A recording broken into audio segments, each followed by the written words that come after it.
America ने 5 दिनों के लिए ईरान पर अपने हमलों पर एक तरफा रोक यानी एक पॉज लगाने की घोषणा की है। और उससे भी बड़ी हैरानी की बात यह है कि ईरान ने इस सीज फायर को मानने से साफ इनकार कर दिया है। जरा कल्पना कीजिए, 1000 करोड़ रुपए का दुनिया का सबसे अत्याधुनिक स्टेल्थ फाइटर जेट आसमान में उड़ रहा है। ये अमेरिकी सैन्य ताकत और तकनीक का सबसे बड़ा गुरूर है।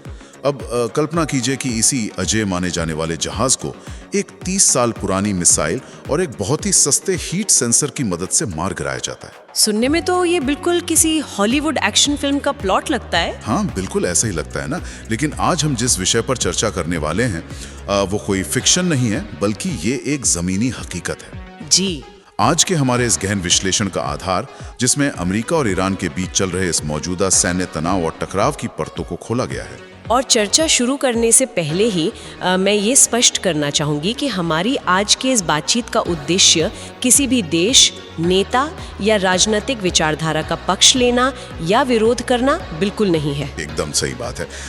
आज यही डिकोड करना है कि कैसे ईरान, एक ऐसा देश जिसे सैन्य और आर्थिक रूप से अमेरिका के सामने बहुत कमजोर माना जाता है, वो दुनिया की सबसे बड़ी सुपर पावर को इतनी कड़ी और अप्रत्याशित टक्कर दे रहा है। बिल्कुल। तो चलिए इसे थोड़ा विस्तार से समझते हैं। सबसे पहले अगर हम दोनों देशों की ताकतों की कागजी तुलना करें तो ये पूरी तरह से डेविड और गोलियत वाली लड़ाई नजर आती है। हाँ, अगर सिर्फ कागज पर देखें तो। मतलब स्रोत के आंकड़ों के अनुसार अमेरिका का डिफेंस बजट करीब $1 ट्रिलियन का है। उनके पास 13 लाख एक्टिव ड्यूटी सैनिक हैं और 13,000 एयरक्राफ्ट वाली विशाल एयरफोर्स है। और इसके साथ ही दुनिया की सबसे एडवांस्ड नेवी भी उनके पास है। जी, दुनिया की सबसे बड़ी नेवी। और दूसरी तरफ अगर ईरान को देखें तो ईरान का डिफेंस बजट अमेरिका के 2% से भी कम है और वो दशकों से कड़े अंतर्राष्ट्रीय प्रतिबंध झेल रहे हैं। हाँ, सैंक्शंस की वजह से उनकी इकोनॉमी पर बहुत असर पड़ा है। तो कागज पर देखने से तो यही लगता है कि कोई मुकाबला ही नहीं है। बिल्कुल, ये एक तरफा खेल होना चाहिए था। लेकिन जमीनी हकीकत इन सारे गणितीय समीकरणों को पूरी तरह से झुठला रही है। और यही बात मुझे सबसे ज्यादा हैरान कर रही है। वीडियो के अनुसार इतनी विशाल ताकत होने के बावजूद अमेरिका ने 5 दिनों के लिए ईरान पर अपने हमलों पर एक तरफा रोक यानी एक पॉज लगाने की घोषणा की है। और उससे भी बड़ी हैरानी की बात यह है कि ईरान ने इस सीज फायर को मानने से साफ इनकार कर दिया है। देखिए, ईरान के इस इनकार के पीछे एक बहुत गहरा ट्रस्ट डेफिसिट या कह लीजिए भरोसे की भारी कमी है। भरोसे की कमी, वो कैसे? अगर आप अतीत का इतिहास देखें तो ईरान का मानना है कि जब भी बातचीत या शांति की पहल हुई है, उसके ठीक बाद उनके टॉप कमांडर्स या लीडर्स को निशाना बनाया गया है। अच्छा, मतलब उन्हें लगता है कि ये कोई चाल है। बिल्कुल। इसलिए वे इस पॉज को शांति की पहल नहीं बल्कि अमेरिका की किसी नई रणनीति या शायद उनकी कमजोरी के रूप में देख रहे हैं। लेकिन मुझे यहाँ एक बात समझ नहीं आ रही है। जी, पूछिए। अगर अमेरिका के पास 13,000 एयरक्राफ्ट हैं, $1 ट्रिलियन का बजट है और वे खर्ग आइलैंड पर जमीनी हमले के लिए 5,000 सैनिक भी रवाना कर चुके हैं, तो राष्ट्रपति ट्रंप 5 दिन का पॉज क्यों मांग रहे हैं? वो इतने कंफ्यूज क्यों नजर आ रहे हैं? कभी वो मंच से पूरी तरह जीत का दावा करते हैं, कभी भयंकर हमले की धमकी देते हैं और फिर अचानक 5 दिन का ब्रेक। इतने महंगे खिलौने होने के बावजूद ये हिचकिचाहट क्यों है?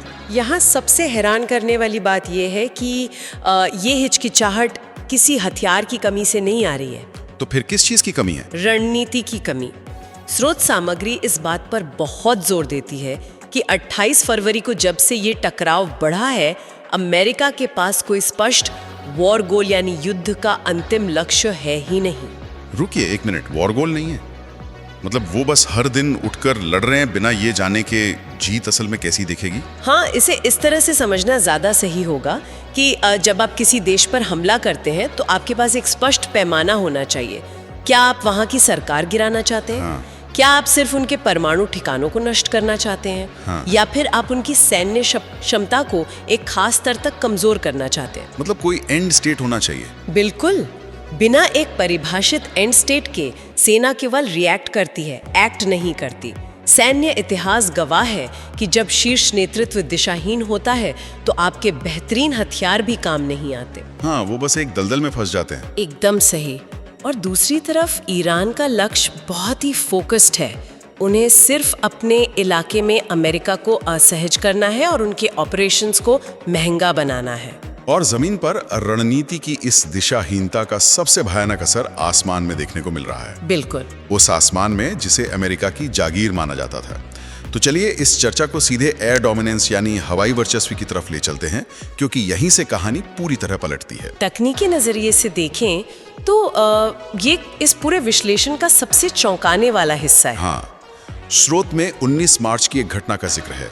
ट्रंप ने ऐलान किया कि उन्होंने ईरान के एयर डिफेंस सिस्टम को पूरी तरह तबाह कर दिया है। जी। लेकिन इस बयान के कुछ ही घंटों बाद ईरान ने एक वीडियो जारी कर दिया। उनका दावा था कि उन्होंने दुनिया के सबसे advanced stealth fighter jet F-35 को हिट कर दिया है। और दिलचस्प बात यह है कि अमेरिका ने भी ये माना है कि उनके एक जहाज को डैमेज्ड कंडीशन में इमरजेंसी लैंडिंग करनी पड़ी है। अब यहाँ मैं आपसे एक चीज पूछना चाहता हूँ। जी। F-35 तो एक स्टेल्थ जेट है ना? जी। ये तो रडार पे दिखता ही नहीं है। तो फिर ईरान ने इसे कैसे ढूंढ निकाला? क्या अमेरिकी डिजाइन में कोई खोट है? देखिए, यहाँ डिजाइन में खोट की बात नहीं है, बल्कि ये असममित युद्ध या असिमेट्रिक वॉरफेयर की एक शानदार मिसाल है। Asymmetric warfare? हाँ, F-35 को इस तरह से बनाया गया है कि उसकी बाहरी परत और उसका आकार आम रडार से निकलने वाली इलेक्ट्रोमैग्नेटिक वेव्स को या तो सोख ले या भटका दे। रडार की स्क्रीन पर वो एक छोटी सी चिड़िया जैसा दिखता है। तो रडार पर पकड़ना मुश्किल है। बिल्कुल, लेकिन ईरान ने रडार का खेल ही खेलना छोड़ दिया। स्रोत के मुताबिक उन्होंने इलेक्ट्रो ऑप्टिकल इंफ्रारेड सेंसर्स का इस्तेमाल किया, यानी EOIR सेंसर्स। यहाँ कहानी वाकई बहुत दिलचस्प हो जाती है। इसे अगर आसान शब्दों में समझे तो ये ऐसा है जैसे आपने एक जादुई अदृश्य होने वाला लबादा पहन लिया हो। हाँ, इनविजिबल क्लोक। और आप सोच रहे हैं कि आपको कोई नहीं देख सकता, लेकिन आप ताजी गिरी हुई बर्फ पर चल रहे हैं। बिल्कुल। आपका शरीर तो नहीं दिख रहा, लेकिन आपके पैरों के गहरे निशान सबको साफ साफ दिख रहे हैं। ये एनालॉजी इस स्थिति को बिल्कुल सटीकता से समझाती है। वो जो पैरों के निशान हैं, हाँ। वो असल में जेट की गर्मी है। अच्छा, इंजन की गर्मी। हाँ, F-35 को उड़ने और आवाज की गति से तेज भागने के लिए एक बेहद शक्तिशाली इंजन की जरूरत होती है। वो इंजन अपने पीछे हजारों डिग्री की गर्मी या हीट सिग्नेचर छोड़ता है, और ये इंफ्रारेड सेंसर्स उसी गर्मी को पढ़ते हैं। लेकिन सिर्फ सेंसर्स से जहाज तो नहीं गिरता ना?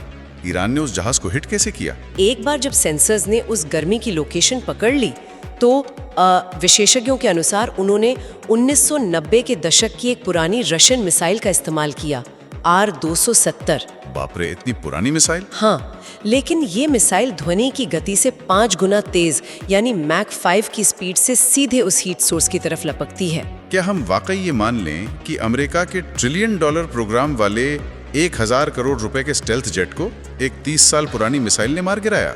उस जेट में मिसाइल से बचने के लिए फ्लेयर्स या कोई और तकनीक नहीं होती क्या?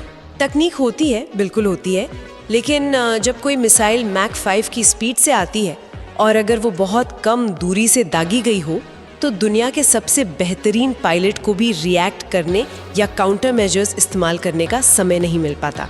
मतलब पलक झपक कोई खेल खत्म। जी, ये ईरान की तरफ से एक बहुत ही सोची समझी एम्बुश यानी घात लगाकर की गई रणनीति थी। ये सच में दिमाग घुमा देने वाली बात है, और ये नुकसान सिर्फ एक जेट तक सीमित नहीं है।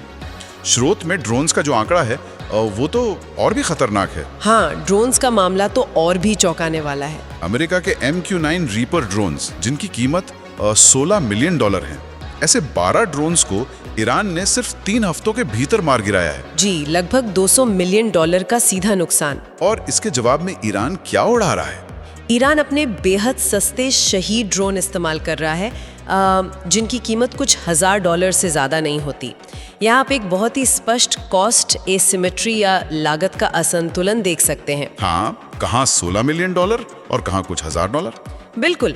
अमेरिकी रक्षा विशेषज्ञ सालों से ये चेतावनी दे रहे थे कि MQ-9 रीपर जैसे ड्रोन्स आतंकवादियों के खिलाफ तो ठीक है, लेकिन एक आधुनिक सेना के सामने जो उन्नत एयर डिफेंस रखती है, ये ड्रोन्स अपनी धीमी गति के कारण आसानी से शिकार बन जाएंगे। और ईरान ने इस बात को जमीन पर सच साबित कर दिया। जी। और आसमान में मची इस अफरा तफरी का आलम यह है कि स्रोत के अनुसार युद्ध की शुरुआत में 3 F-15 जेट्स क्रैश हुए, जिसे अमेरिका ने खुद फ्रेंडली फायर बताया है। ये तो हास्यास्पद है। दुनिया की सबसे बेहतरीन एयरफोर्स अपने ही 3 जेट्स कैसे मार गिरा सकती है? देखिए, जब आसमान में संचार और कमांड का ढांचा गड़बड़ा जाता है और जब हर तरफ से सस्ते ड्रोन्स और मिसाइलों का झुंड आ रहा हो, तो air defence systems panic mode में चले जाते हैं। अच्छा, मतलब वो घबरा जाते हैं। हाँ, वो आसमान में उड़ने वाली हर चीज को खतरा मानकर मार गिराते हैं, फिर चाहे वो उनका खुद का जहाज ही क्यों ना हो। अब यहाँ से एक बहुत ही तार्किक कड़ी जुड़ती है। जी, जब आसमान में आपका ये हाल हो रहा हो और आपके कमांडर इन चीफ को लक्ष्य ही न पता हो, जी, तो इसका सीधा असर समंदर में खड़े आपके बेस और आपकी नेवी पर पड़ेगा। बिल्कुल पड़ेगा। समंदर में अमेरिका की सबसे बड़ी ताकत, उसके एयरक्राफ्ट कैरियर्स का जो हश्र हो रहा है, वो एयर डोमिनेंस के टूटने का ही सीधा नतीजा है। हाँ, अमेरिका जब भी किसी देश पर मनोवैज्ञानिक दबाव बनाना चाहता है तो वो अपने कैरियर स्ट्राइक ग्रुप्स को उस देश के तट के पास खड़ा कर देता है। वो विशालकाय जहाज। जी, एक कैरियर स्ट्राइक ग्रुप अपने आप में एक तैरता हुआ शहर और एक छोटे देश की पूरी वायु सेना के बराबर होता है। लेकिन इस बार ये भीमकाय जहाज पीछे हटने को मजबूर हो गए हैं। और इसमें सबसे अजीबोगरीब कहानी है यूएसएस गेराल्ड आर फोर्ड की। हाँ, वो घटना बहुत ही दिलचस्प है। ये $3 बिलियन का न्यूक्लियर पावर्ड जहाज है, दुनिया का सबसे नया और एडवांस्ड एयरक्राफ्ट कैरियर। जी, लेकिन 12 मार्च को इसके लॉन्ड्री रूम में एक रहस्यमयी आग लग जाती है, जिसे बुझाने में 30 घंटे लग गए। क्या एक $3 बिलियन के जहाज का फायर सेफ्टी सिस्टम इतना कमजोर होता है? तकनीकी नाकामी से ज्यादा स्रोत यहाँ एक बहुत ही अहम मानवीय और मनोवैज्ञानिक पहलू की ओर इशारा करता है। वो क्या? ये आग शायद किसी मिसाइल का नतीजा नहीं थी। ये सैनिक पिछले 10 महीनों से समंदर में तैनात थे। उनका डिप्लॉयमेंट बार बार बढ़ाया जा रहा था। हाँ, 10 महीने तो बहुत लंबा समय होता है। और आओ तो सैनिकों का मनोबल बुरी तरह टूट जाता है। बाप रे। कई रक्षा विश्लेषकों का तो ये भी मानना है कि हताशा में सैनिकों ने खुद ये आग लगाई हो सकती है ताकि जहाज डैमेज हो जाए और उन्हें घर वापस लौटने का आदेश मिल जाए। ये वाकई सोचने वाली बात है।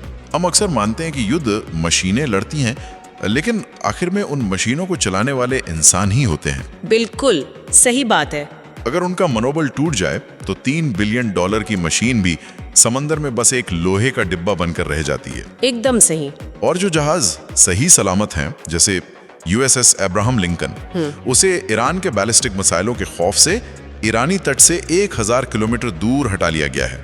और 1000 किलोमीटर दूर हटने का सीधा मतलब ये है कि उस जहाज से उड़ने वाले लड़ाकू विमानों को ईरान तक पहुंचने और वापस आने के लिए कई बार हवा में ही ईंधन भरना पड़ेगा। मतलब मिड एयर रिफ्यूलिंग। हाँ, और ये चीज उनकी युद्ध क्षमता को लगभग आधा कर देती है। तो इस सब का असल मतलब क्या है? आसमान से आपके जहाज गिर रहे हैं, समुद्र से आपकी नेवी 1000 किलोमीटर दूर भाग रही है। ये सब किस बड़ी रणनीतिक विफलता की ओर इशारा कर रहा है? अगर हम इसे एक बड़ी तस्वीर से जोड़कर देखें तो ये पूरा घटनाक्रम मिडिल ईस्ट में अमेरिका के डिफेंस शील्ड के पूरी तरह ढह जाने की कहानी है। Defence shield? जी, अमेरिका ने अपने बेसों और अपने सहयोगियों को बचाने के लिए जो महंगे एयर डिफेंस सिस्टम लगाए थे, वो ईरान की रणनीति के सामने बौने साबित हो रहे हैं। आप थार्ड और पैट्रियट मिसाइल सिस्टम्स की बात कर रही हैं? हाँ, उन्हीं की। लेकिन मैंने तो पढ़ा है कि ये दुनिया के सबसे अचूक डिफेंस सिस्टम है। मतलब एक थार्ड बैटरी की कीमत $800 मिलियन होती है और एक पैट्रियट मिसाइल $3 से $4 मिलियन की आती है। फिर ये फेल कैसे हो गए? ये फेल इसलिए हुए क्योंकि इन्हें जिस खतरे के लिए बनाया गया था, सामने वाला वो खेल ही नहीं खेल रहा है। मैं समझा नहीं। देखिए, थार्ड को ऊंचाई से और बहुत तेज गति से आने वाली बैलिस्टिक मिसाइलों को गिराने के लिए डिजाइन किया गया था। लेकिन जब ईरान जमीन के बेहद करीब और बहुत धीमी गति से उड़ने वाले हजारों सस्ते ड्रोन्स का झुंड भेजता है, तो इन सिस्टम्स का रडार धोखा खा जाता है। अच्छा, तो वो ड्रोन्स रडार के नीचे से निकल जाते हैं? बिल्कुल। और चलिए मान लेते हैं कि पैट्रियट मिसाइल ने एक ड्रोन को देख भी लिया और मार गिराया। तो इसमें नुकसान क्या है? उन्होंने खतरा तो टाल दिया ना? अर्थशास्त्र का नुकसान। अगर आप $20,000 के एक ड्रोन को गिराने के लिए $4 मिलियन की मिसाइल दागते हैं, तो आर्थिक रूप से आप हार रहे हैं। बाकरे, हाँ, ये तो बहुत बड़ा घाटा है। और अगर ईरान 1000 ड्रोन भेज दे, तो अमेरिका के पास उन्हें गिराने के लिए 1000 पैट्रियट मिसाइलें उस जगह पे मौजूद ही नहीं होंगी। इसे ही आप एसिमेट्रिक वॉरफेयर कह रही थी। जी बिल्कुल। स्रोत बताता है कि इसी वजह से अमेरिकी बेसों को भारी नुकसान हुआ और उन्हें युद्ध के बीच में ही ईस्ट एशिया से अपने पैट्रियट सिस्टम उखाड़कर मिडिल ईस्ट मंगवाने पड़े। और शायद अमेरिका को सबसे बड़ा रणनीतिक झटका तब लगा जब ईरान ने उनके रडार सिस्टम को ही उड़ा दिया? हाँ, वो ANFPS 132 रडार। जी। स्रोत में बताया गया है कि ईरान ने इस $1.1 बिलियन के रडार को पूरी तरह तबाह कर दिया है, जो 5000 किलोमीटर तक देख सकता था। इस रडार के जाने का मतलब सिर्फ पैसों का नुकसान नहीं है। इसे एक उदाहरण से समझते हैं। मान लीजिए आप एक कमरे में शतरंज खेल रहे हैं। अचानक किसी ने कमरे की बत्ती बुझा दी। अब आप घुप अंधेरे में हैं, जबकि आपके दुश्मन के पास नाइट विजन गॉगल्स हैं। तो मैं तो कुछ देख ही नहीं पाऊंगा। बिल्कुल। ये रडार अमेरिका की वो आंखें था जो ईरान के अंदर तक झांक सकता था।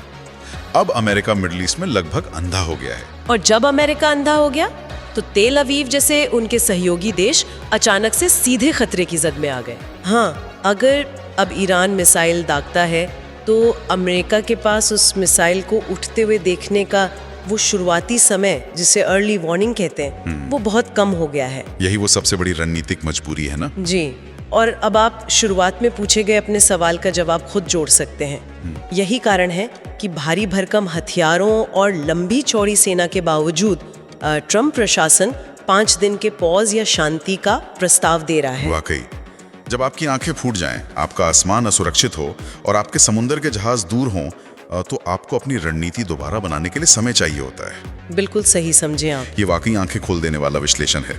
जो तस्वीर बाहर से एक सर्वशक्तिमान सुपर पावर की दिखती है, वो अंदर से कितनी कमजोर कड़ियों पर टिकी है, ये स्रोत से साफ हो जाता है। जी। तो अगर हम आज की इस पूरी चर्चा को समेटें, तो हमारे सुनने वालों के लिए मुख्य निष्कर्ष क्या है? सबसे बड़ा निष्कर्ष ये है कि 21वीं सदी में ताकत की परिभाषा बदल चुकी है।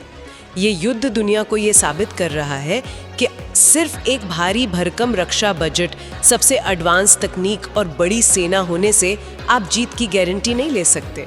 बिल्कुल। अगर आपके नेतृत्व के पास स्पष्ट लक्ष्य नहीं है तो आपके खरबों डॉलर के हथियार बेकार हैं। वहीं दूसरी तरफ अनुशासन, फोकस और संसाधनों का चतुराई से इस्तेमाल, जैसे ईरान ने किया, ये किसी भी बड़ी ताकत को घुटनों पर ला सकता है। और हमारे सुनने वालों के लिए ये समझना बहुत अहम है, भले ही उनका युद्ध या सेना से कोई सीधा लेना देना ना हो। हाँ, ये बात तो है। ये सिद्धांत हमारी रोजमर्रा की जिंदगी, हमारे करियर और व्यापार में भी पूरी तरह लागू होता है। आपके पास कितने संसाधन है, ये उतना महत्वपूर्ण नहीं है जितना ये कि आप उन संसाधनों का इस्तेमाल कितनी चतुराई और कितनी चपलता और किस रणनीति के साथ करते हैं। एकदम सही बात है। रणनीति हमेशा संसाधनों पर भारी पड़ती है। और अगर हम आज के इस पूरे विश्लेषण और द देशभक्त की इस रिपोर्ट पर गहराई से विचार करें, तो ये हमें भविष्य को लेकर एक बहुत ही गंभीर सवाल के साथ छोड़ जाता है। वो क्या सवाल? अगर करोड़ों डॉलर्स के अदृश्य स्टेल्थ जेट्स, दुनिया के सबसे एडवांस्ड एयर डिफेंस सिस्टम्स और विशालकाय एयरक्राफ्ट कैरियर्स को कुछ हजार डॉलर्स के पुराने सेंसर्स और सस्ते ड्रोन्स का झुंड पीछे हटने पर मजबूर कर सकता है, तो क्या हम विशाल सेनाओं और ट्रिलियन डॉलर्स के डिफेंस बजट के युग के अंत को देख रहे हैं? बाप रे! क्या आने वाले कल की लड़ाइयाँ, चाहे वो देशों के बीच की हो या फिर कॉरपोरेट दुनिया की, ताकत और पैसे के दम पर नहीं बल्कि इस तरह की सस्ती, अचूक और बेहद स्मार्ट तकनीक से लड़ी जाएंगी? ये एक ऐसा सवाल है जो आने वाले दशकों की वैश्विक व्यवस्था को तय करेगा। बहुत ही उम्दा विचार है। क्या वो जादुई लबादा अब हमेशा के लिए बेकार हो गया? क्योंकि बर्फ पर पैरों के निशान देखने की तकनीक सबके पास आ गई है। यही सोचने वाली बात है। बिल्कुल। इसी विचार के साथ हम आज के इस गहन विश्लेषण को यहीं विराम देते हैं। इस पूरी जानकारी को खंगालने और समझने के लिए बहुत कुछ है। सुनते रहिए और खुद भी इस पर विचार करते रहिए।